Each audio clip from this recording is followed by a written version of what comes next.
Je suis arrivée sur le chantier il y a 4 ans, un petit peu paumée. J'ai entendu parler de la restauration de cette chapelle par mon frère qui avait déjà fait deux camps. Arrivé sur le chantier, j'avoue que j'avais pas beaucoup de compétences. Moi je suis arrivé à la chapelle un petit peu par hasard, mais un petit peu aussi comme tout le monde je pense.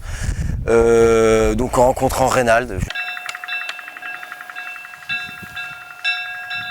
Donc on va commencer par une cérémonie religieuse et à la fin de la messe, on va vous dire ce qui va se passer ensuite. Merci d'être venus et surtout à l'heure. Notre Dieu est tout amour, toute paix, toute tendresse, demeurez en son amour, il vous comblera de lui. Jubilez, criez de joie, acclamez le Dieu trois fois saint, venez-le prier dans la paix, témoignez de son amour. Jubilez, criez de joie, pour Dieu, notre Dieu. Et puis voilà un homme courageux, un peu fou, très sympathique, et entraîneur qui rachète cette ruine et qui veut rebâtir cette ruine, rebâtir cette chapelle comme on exhume la vérité, comme on met au jour la vérité de l'histoire, comme on construit de nouveau dans l'espérance. Je pense que la population de la chapelle et même le curé n'ont pas vu avec enthousiasme cette aventure. Ils se demandaient où ça allait. Peut-être qu'ils se demandaient si c'était pas une secte qui travaillait là. Ces jeunes chantaient beaucoup, ils bossaient beaucoup. Est-ce qu'il n'y a pas derrière un gourou, vous voyez ? Je suis pas sûr que l'enthousiasme est venu dès le début. Même je suis certain du contraire. On construit beaucoup de choses quand on vient ici. On construit bien sûr la chapelle, ça paraît évident. Et en fait, je pense que c'est pas du tout la première chose qu'on construit ici. On construit d'abord nos vies. On arrive, on est un peu largué, on est jeune, on sait pas trop ce qu'on fait. On est dans un contexte sans identité, on se cherche pas mal, on nous apprend pas forcément tout, on nous donne pas toutes les clés et on arrive ici un peu largué et on nous dit viens, on va reconstruire une chapelle. Ok, on y va. Mais quand je suis arrivé ici, alors je connaissais un peu Reynald Secher, par Rennes, parce que j'habitais à Rennes, et je ne savais pas du tout à quoi m'attendre. Je venais d'avoir 18 ans, et quand on connaît rien du tout au chantier, je suis pas un grand manuel, donc quand on connaît rien au chantier, c'est assez vague. Et du coup, quand je suis arrivé ici, j'ai beaucoup aimé l'ambiance. Je suis arrivé avec plusieurs amis, donc c'était assez facile de s'intégrer. Mais même au-delà de ça, il y avait une ambiance qui était vraiment soudée, une ambiance de camaraderie, avec énormément de chants, énormément de discussions, énormément de proximité entre les gens.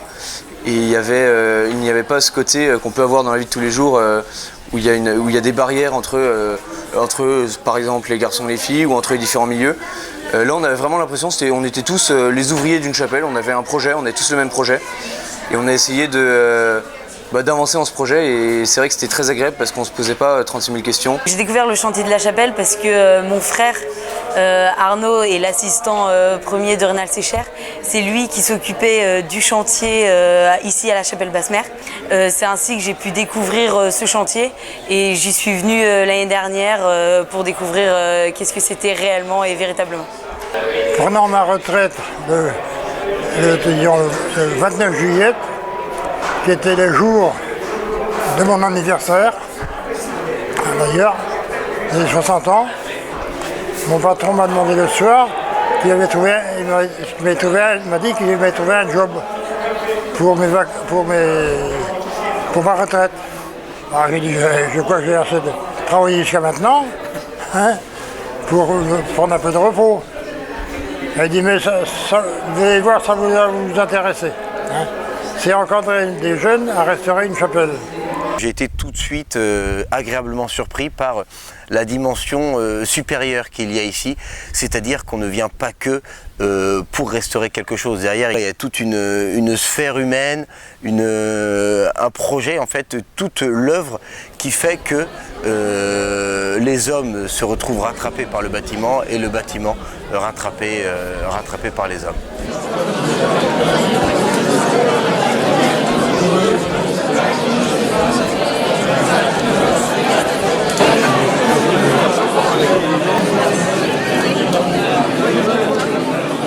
Amis de la chapelle,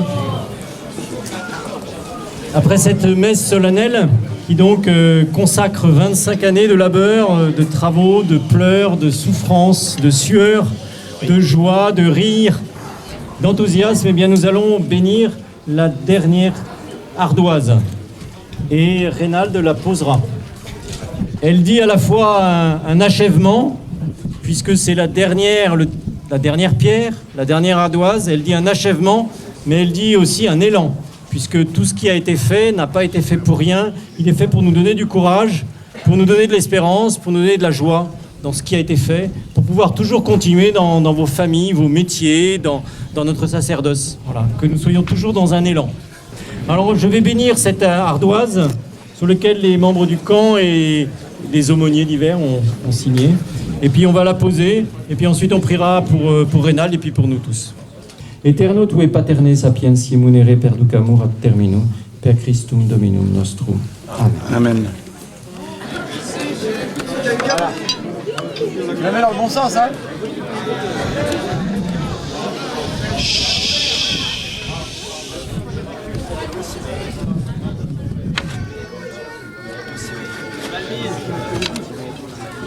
Ça là.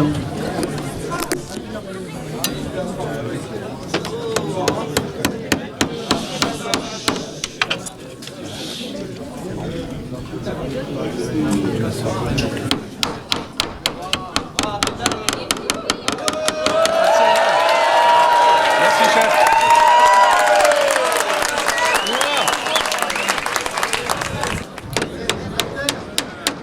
Top, top, top. Voilà. Bravo.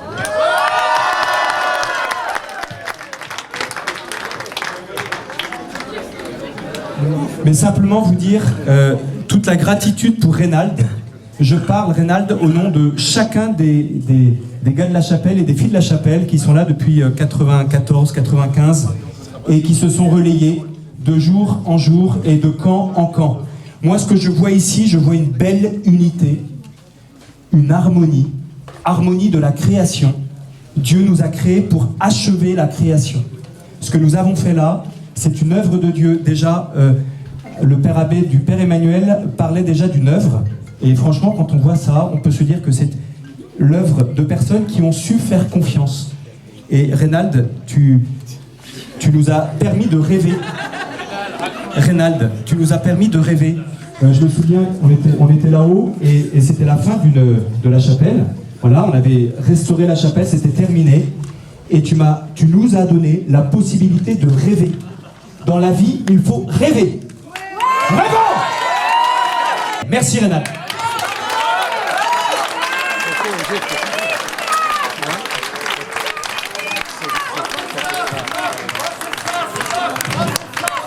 Alors, il n'est pas du tout prévu que je prenne la parole maintenant de ce soir, mais je vais corriger un petit truc, parce que je m'étais engagé avec Dom, qui était à deuxième équipe, à faire ce qu'il voulait que je fasse après, une fois qu'on aurait restauré l'église.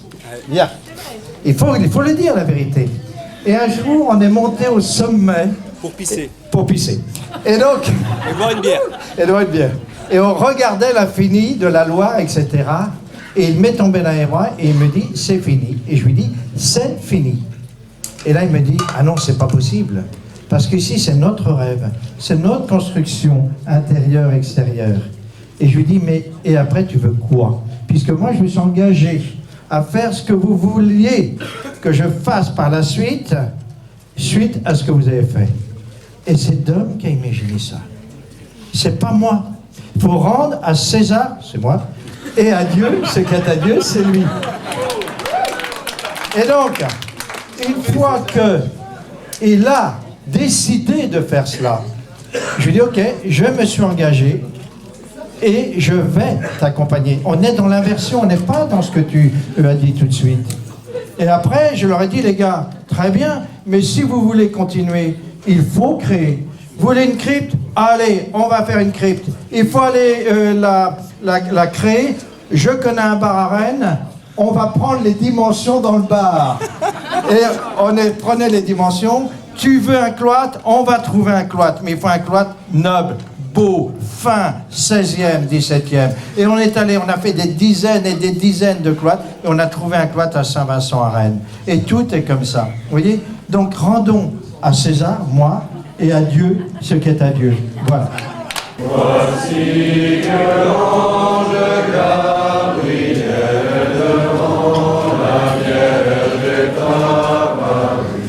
De toi va naître un enfant Dieu et tu appelleras Jésus.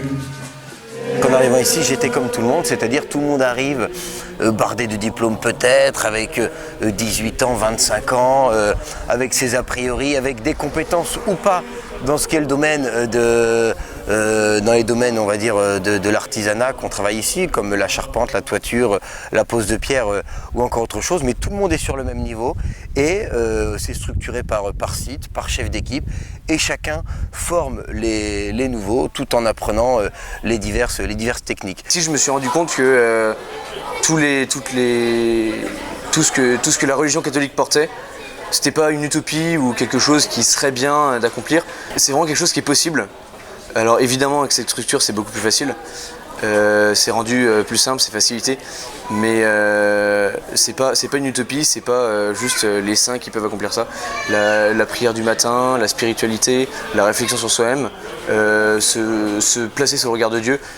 Grâce à cette chapelle, en fait, on se rend compte que c'est réellement possible, et c'est vrai que ça aide énormément dans la vie, même si on a plus de mal à le faire dans un autre rythme. On se rend compte que c'est possible, et ça donne beaucoup d'espérance pour la suite. À force de rencontrer des gens ici, des gens dont la foi est assez enracinée, les prêtres de la grâce qui sont exceptionnels, je me suis rendu compte de pas mal de choses et ça m'a fait beaucoup grandir. Et j'ai rencontré ici des gens qui dans la foi m'ont fait avancer comme jamais, quoi. Alors que j'étais venue à l'origine pour construire une chapelle, c'est tout. Ce bâtiment représente la mémoire de tous les Vendéens morts, tous les Chouans. En même temps, il représente l'histoire de toute sa reconstruction. Donc on le voit à travers même le bâtiment lui-même. Donc on peut voir par exemple le cloître, il symbolise rien que les arches, symbolise vraiment, Reynald Sécher a racheté ce bâtiment le 13 mai 1992, donc c'est pour ça que dans le cloître vous avez 13 arches sur 5. C'est vraiment le symbole de cet achat, de la récupération de la mémoire qu'on veut faire vivre ici à Chapelle-Basse-Mer. Je mets 2-3 jours dans la semaine, des fois une fois une journée, je leur explique bien le boulot, le préparer, quand je revenais, si ce n'était pas correct, on défaisait un peu, quoi. Mais ils ont vite compris. Une vraie amitié, hein, une amitié avec Reynald, une amitié avec tous les jeunes qui passaient.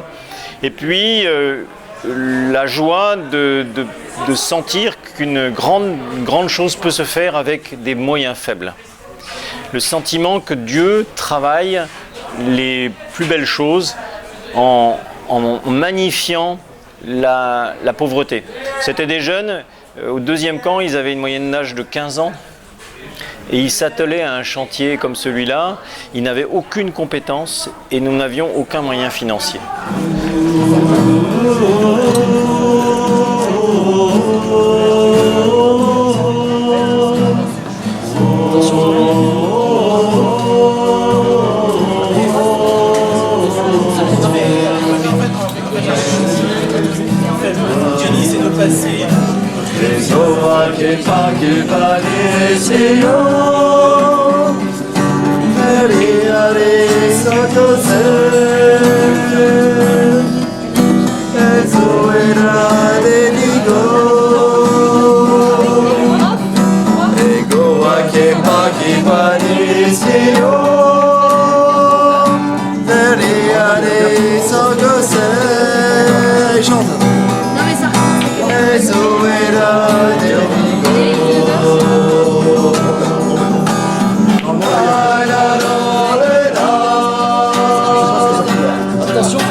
a des mecs qui ont fait 4-5 ans. Il y a des mecs qui viennent quasiment depuis longtemps.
Pour moi, c'est une aventure exceptionnelle, il faut le dire, 25 ans de chantier. 25 ans de chantier continu, c'est-à-dire que chaque année, j'ai donné un mois pour à la fois restaurer et construire. À moi, c'est ce que je considère ma dîme, comme on disait sous l'Ancien Régime. Et d'ailleurs, c'est très intéressant parce que dans cette paroisse, lorsqu'elle s'est soulevée contre la dictature jacobine, les paroissiens, spontanément, ont revoté la dîme. Donc je me retrouve un peu dans cette tradition, d'autant plus que le fruit du travail, c'est ce que nous voyons derrière. Alors c'est émouvant parce que, en fait, j'ai ressoudé deux pans de l'histoire que l'histoire avait séparé, c'est-à-dire le premier pan, c'est la fondation de ce village à travers un prieuré fondé lui-même par l'abbaye de Marmoutier à partir d'une relique majeure qui est la relique du voile de la Vierge, relique qui à l'heure actuelle est à Chartres. Et puis la construction d'une paroisse autour de ce prieuré qui, suite à un échange entre les moines de Marmoutier et l'évêché de Nantes, va devenir paroisse à part entière. Et donc cette chapelle d'un prieuré va devenir église d'une paroisse, église qui va être déplacée pour des raisons purement militaires sur les coteaux de la Loire et qui va devenir chapelle secondaire, mais chapelle secondaire qui va conserver tous ses privilèges jusqu'à la Révolution.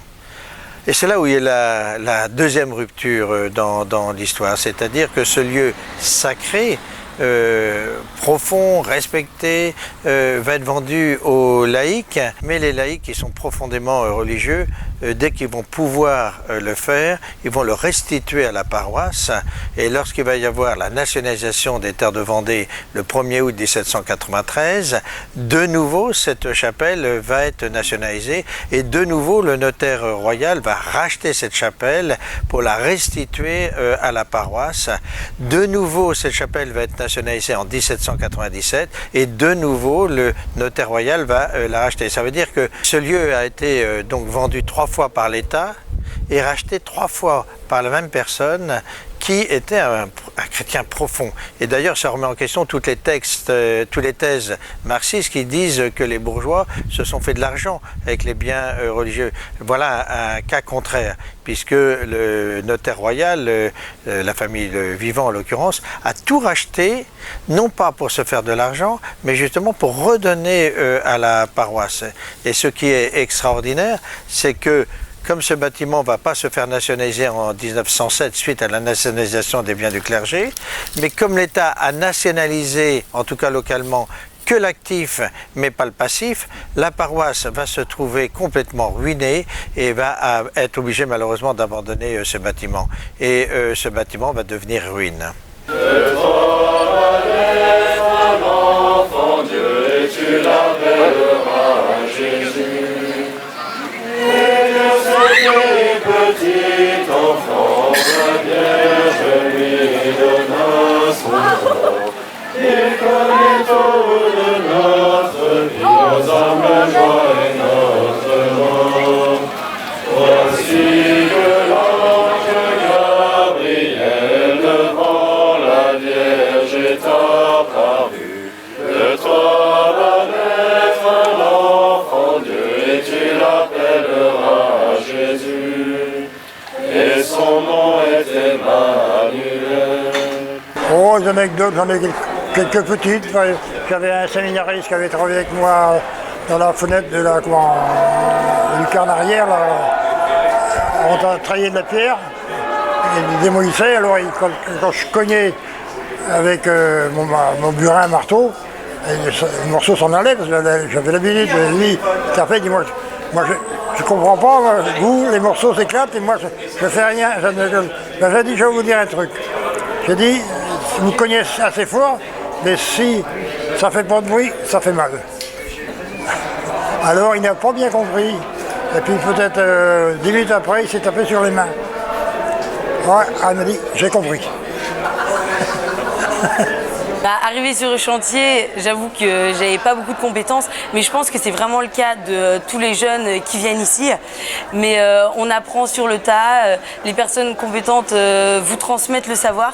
Et puis c'est aussi l'avantage de la chapelle, c'est vraiment la transmission de ce savoir, la transmission de la mémoire de tous ceux qui sont passés, la transmission de l'histoire. Ce lieu aide vraiment l'historien à se construire parce qu'on a vraiment une dimension autre de l'histoire, même qu'on peut voir sur le plan universitaire où on raconte l'histoire entre guillemets comme un récit, alors que là l'histoire on le vit vraiment, on le vit à travers les bâtiments, on le vit même à travers tous les lieux et à travers la population et les anciens qui vivent ici et qui vivent l'histoire en eux, et c'est de cette manière même qu'on peut avoir vraiment la transmission de tout ce qui s'est passé ici à la Chapelle Basse-Mer. À la fin du chantier, c'est toujours beaucoup de nostalgie. Mais c'est plutôt bon signe parce que si on est nostalgique du moment présent, ça veut dire qu'on est heureux. Et ça, c'est le principal. Donc beaucoup de nostalgie, avec l'espérance que ça se repasse aussi bien l'année prochaine. Et c'est vrai qu'avec toute l'année, une attente du chantier, mais en même temps des forces pour continuer, pour se dire que la vie n'est pas le chantier, qu'il faut aussi avancer hors de ça. Et que comme ici on reconstruit le passé pour le futur, il faut aussi, même si on attend toujours le chantier, toute l'année il faut se construire soi pour le futur. Et je crois que le plus beau cadeau d'aujourd'hui, c'est que les anciens reviennent et donc confirment donc cette belle unité, cette transmission des choses, voilà, qui fait que aujourd'hui on a été plus de 1500 à passer sur ce chantier, mais le chantier, l'œuvre, le bâtiment, lui il est unique, il est un, et c'est grâce à tout le monde. C'est Rénal qui nous a appris ça, c'est que la mémoire elle est là, elle se construit et c'est nous qui la construisons en fait. C'est pas juste pour le délire, on va faire un contre jeune, on va juste reconstruire une chapelle, on est en train d'enraciner quelque chose dans le sol, quelque chose de durable et de beau qui va rester pendant des années. On va revenir avec nos enfants. Là, il y a des anciens qui sont avec leurs enfants. C'est incroyable. Alors, je serais très très heureux que ce lieu reste un lieu de passage, un lieu d'accueil, et puis devienne vraiment ce qu'il a voulu être, ce que Rénal rêvait qu'il soit, c'est-à-dire un lieu de la mémoire. Un lieu de la mémoire persécuté, bafoué, sali des guerres de Vendée, et un lieu de la mémoire donc de la fécondité, de la mort de ces Vendéens. Je souhaite vraiment que le lieu puisse vivre, accueillir beaucoup de personnes qui découvriront un patrimoine, qui découvriront une histoire, et qui découvriront aussi que l'aventure, elle se vit aussi au XXIe siècle. En fait, il y avait deux structures une structure visible, c'était la chapelle qui était complètement ruinée, et une structure invisible, c'est-à-dire la sacristie et tout l'ensemble immobilier lié au prieuré. Donc quand j'ai voulu restaurer ce patrimoine, je ne pensais qu'à restaurer la structure visible, c'est-à-dire la chapelle, même s'il y avait à la lecture du bâtiment quelque chose un peu surprenante, du type la grande baie masquée aux 3/4, du type une lucarne sur le toit. J'avais les documents au 19e siècle, j'avais les traces dans la pierre, ça m'intriguait, mais je n'étais pas allé au-delà de ces interrogations. Ce n'est qu'en fouillant le sol que je me suis rendu compte que l'autel avait été avancé et que la sacristie n'avait pas été reconstruite suite à la destruction par les colonnes infernales les 10 et 17 mars 1794. En fait, à la fin de la guerre, comme ils n'avaient plus du tout de moyens, ce qu'ils ont fait, ils ont rasé la sacristie et puis ils l'ont mise à l'intérieur du bâtiment en avançant l'autel et en fermant aux 3/4 la grande baie. Et comme il n'y avait plus de lumière dans le bâtiment, ils ont ouvert une lucarne. Moi, j'ai fait en sorte de lui redonner ses caractères premiers. Donc j'ai mis la sacristie à l'extérieur, je l'ai remis là où elle était grâce aux substructions qu'on a trouvées dans le sol, et puis j'ai réouvert la grande baie. D'ailleurs j'ai eu une très grande surprise en la réouvrant, c'est que j'ai découvert toute la statuaire du Moyen-Âge, et notamment de la période gothique, une statuaire d'une qualité exceptionnelle, et bien entendu à la Révolution elles avaient été décapitées, donc malheureusement on n'a pas les têtes. Mais c'est vraiment une statuaire exceptionnelle. Mais je dois reconnaître que je ne m'étais pas posé des questions en profondeur. Et ce n'est qu'un jour, lorsqu'un habitant du village voisin est venu en me disant « Tiens, vous restaurez le prieuré », que j'ai repensé à tout ce que j'avais lu dans le sol. Et là, j'ai commencé à étudier en profondeur l'histoire et je me suis rendu compte qu'effectivement, c'était un prieuré. On avait pris quelques photos par hasard et grâce à ces photos, j'ai reconstitué le prieuré primitif. Mais évidemment, si je devais le reconstruire, il n'avait pas grand sens et grande utilité. Donc ce que j'ai fait, j'ai réfléchi avec un ami architecte de manière à déployer le bâtiment pour le rendre plus accessible et aussi pour qu'il ait une visibilité plus importante et une exploitation plus importante. Et petit à petit, nous est venue l'idée d'en faire un mémorial en souvenir des guerres de Vendée, mémorial qui n'existe pas localement, mais qui n'existe pas non plus au niveau de la Vendée militaire.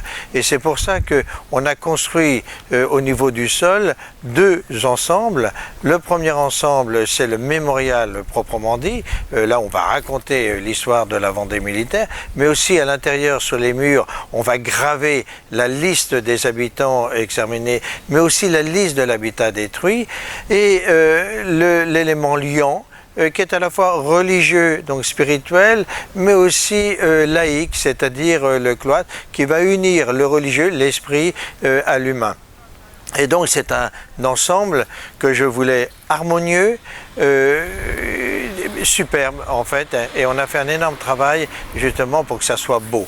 Quant au niveau du souterrain, je voulais exprimer l'église clandestine, l'église invisible, mais une église aussi forte de son histoire. C'est pour ça qu'on a fait une crypte octogonale en hommage et en souvenir à la Jérusalem céleste, mais aussi on a voulu reconstruire la chapelle du prieur clandestin durant la Révolution.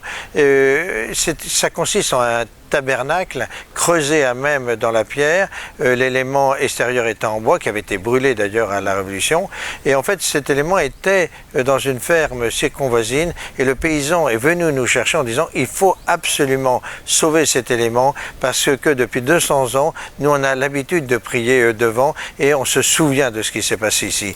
Et donc c'est ce qu'on a fait, on l'a pris, on l'a déplacé et on l'a sauvé. Puis le troisième élément, et grâce à un impressionnant couloir qui exprime justement la durée de cette clandestinité, on va accéder à l'histoire en profondeur de cette paroisse, de cette église, puisque 30 ans après sa mort, un prêtre qui avait pris pour le protéger à ce qu'on appelle la cuve baptismale, nous l'a fait restituer, je dis 30 ans après sa mort, c'est quelque chose d'incroyable. Et justement, on a voulu faire une crypte spécialement pour cette cuve baptismale, crypte qui sera au niveau 0, mais qui sera visible par l'intérieur du sol de la chapelle. Alors effectivement, c'est l'anniversaire des 25 ans. Cette chapelle avait été achetée le 13 mai 1792 et j'avais voulu matérialiser cette date, qui est une date importante pour la chrétienté, c'est Fatima, par la construction d'un cloître très particulier avec 4 côtés, 2 côtés 13 arches et 2 autres côtés 5 arches, c'est-à-dire 13 et 5. Et cette liaison toujours entre le profane et le spirituel. Évidemment, 25 ans après, tout ce que j'avais imaginé à l'époque est fait. Et c'est vrai qu'on a eu cette idée de rassembler les 1500 personnes qui avaient œuvré pour cette chapelle et qui se retrouvent ici avec beaucoup d'émotions. Émotions évidemment partagées par moi-même, puisque lorsque je vois des visages, lorsque je reconnais, je les réidentifie, parce que tout le monde, bien sûr, évolue avec l'âge, c'est des tas de souvenirs qui me viennent à l'esprit, des souvenirs extraordinaires, parce que travailler avec quelqu'un pendant 3 semaines, 1 mois et demi, ça laisse des marques, des traces, et toujours d'ailleurs des traces positives. Et c'est très amusant lorsque je vois des gens que j'ai connus il y a 25 ans, très jeunes, à 18 ans, de voir ce qu'ils sont devenus. Et en fait, je suis jamais surpris. Comment dire, le chef d'entreprise, je le voyais déjà à l'époque dans ma manière de travailler. Je voyais déjà le fonctionnaire dans sa manière de travailler, de devenir fonctionnaire, l'intellectuel, etc. Et en fait, je ne suis pas du tout surpris par les métiers qui sont les leurs à l'heure actuelle. Mais l'émotion est réelle.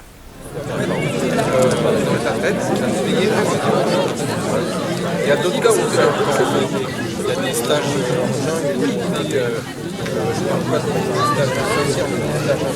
C'est bon, il n'y a pas de problème. Attends, que je regarde là. Ouais, c'est bon, c'est ok. Allez. Voilà. Celle-ci. Voilà.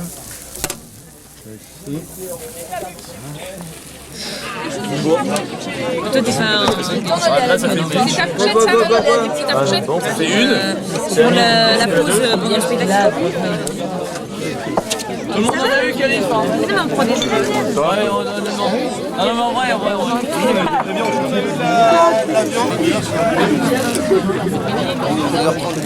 C'est intéressant parce qu'on peut voir que finalement il y a plein de tentatives pour récupérer l'héritage de Paris.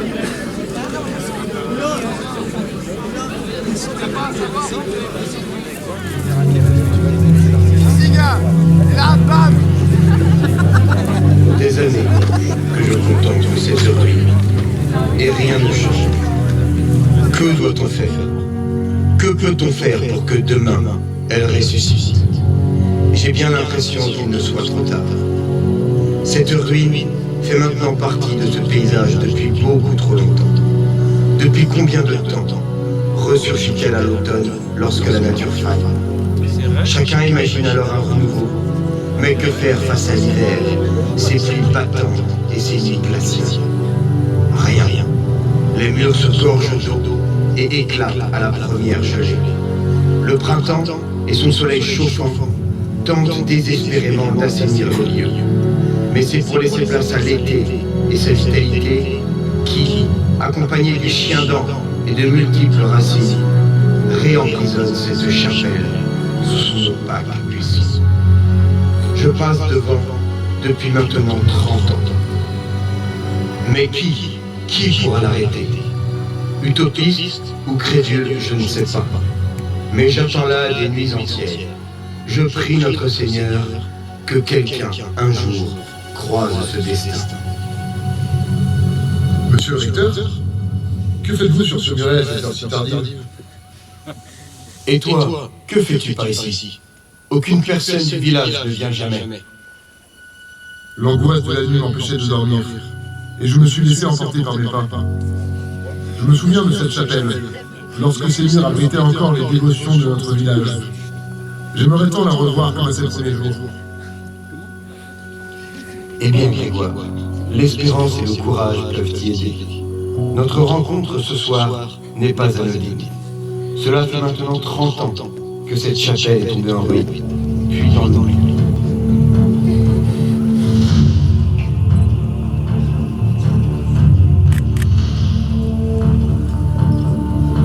Ayant sans cesse devant les yeux la mort et le compte que je devrais rendre, du temps perdu, des talents inutilisés, du bien en nous, et avec la présence dans le succès qui laisse à notre adieu. Tout pour Marie, tout pour Jésus, tout à votre invitation, patriarche Saint-Joseph. Telle sera notre devise, à la vie, à la mort, ainsi soit-il.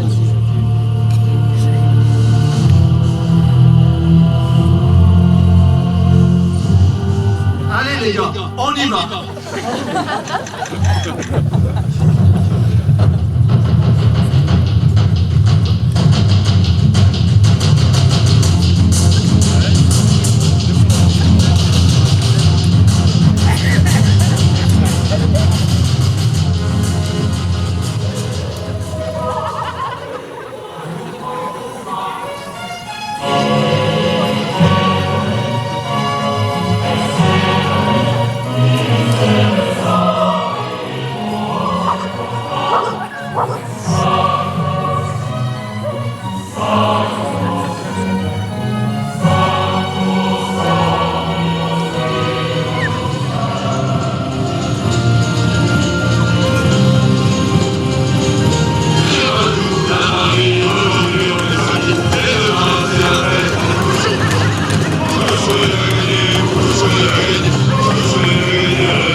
exterminés avant la fin du mois d'octobre. Le salut de la patrie l'exige. L'impatience du peuple français le commande. Son courage doit l'accomplir. La reconnaissance nationale attend à cette époque tous ceux dont la valeur et le patriotisme auront affermi sans retour la liberté et la République. Il a refusé de prêter le serment civique à la République. Il doit mourir.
cher bienfaiteur, cette chapelle est maintenant pour vous.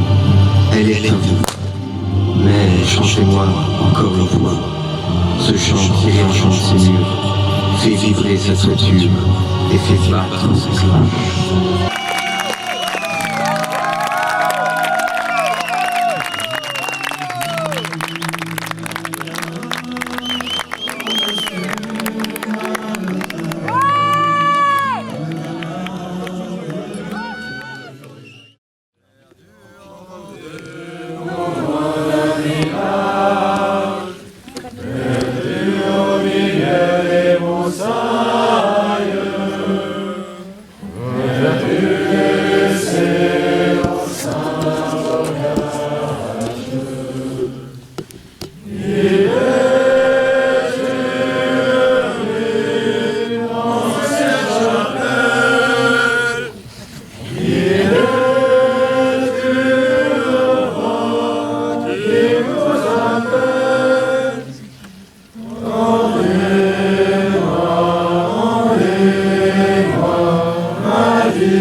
Grâce à vous, l'histoire dit.